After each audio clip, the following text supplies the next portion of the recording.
Wanakalele, na tayari nimeshajua mapungufu ya barabara hii imekatika, na mimi nikifika mjini, kabla sijafika mjini, nitaongea na meneja wa TARURA waje wazibe pale barabara ipitike haraka iwezekanavyo. Sitaki nyinyi mpate shida hata kidogo. Hapo vipi?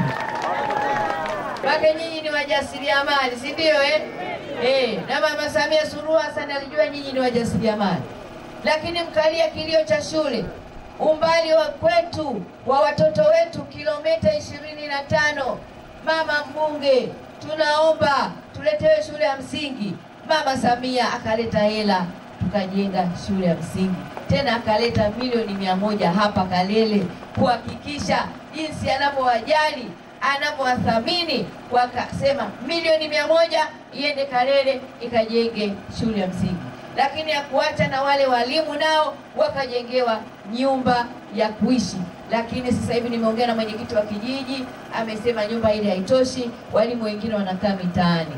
Nimelichukua, nitalipeleka kwa Dr. Samia Suluhu Hassan. Hapo vipi?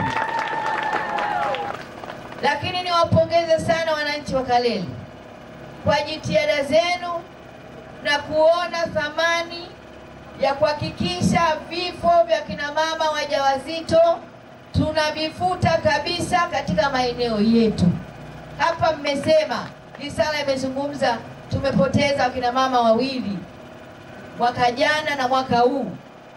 Lakini kutokana na thamani ya kuona ni nini cha kufanya, mkakaa mkachukua mali zenu, mkatoa hakiba zenu, mkaanza kujenga zahanati.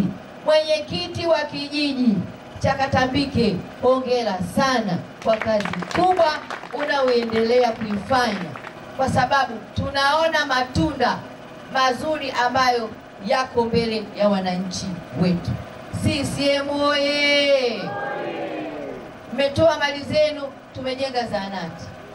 Na Dr. Samia Suluhu Hassan akasema Wanakalele wamejenga zahanati, na mimi chukueni milioni 50 wapelekeeni waweze kumalizia zahanati yao ili waweze kupata matibabu na vile vile kukamilisha masuala yote ya uzazi.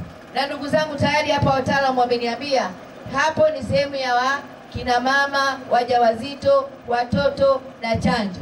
Lakini katika eneo hili hapa tutajenga hodi ya wakina mama wajawazito, watajifungulia hapa hapa.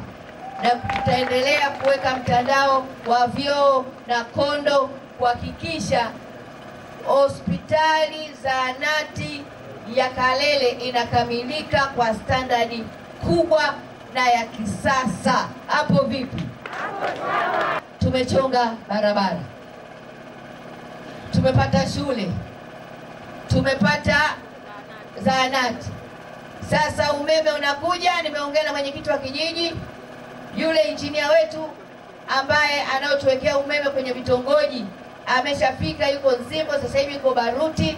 Nitamuelekeza aje hapa Katambike aonane na mwenyekiti wetu wa kijiji, aje kupima huko waletee umeme. Hapo vipi? Kwa sababu Dr. Samia Suluhu Hassan yeye ameshamaliza kazi.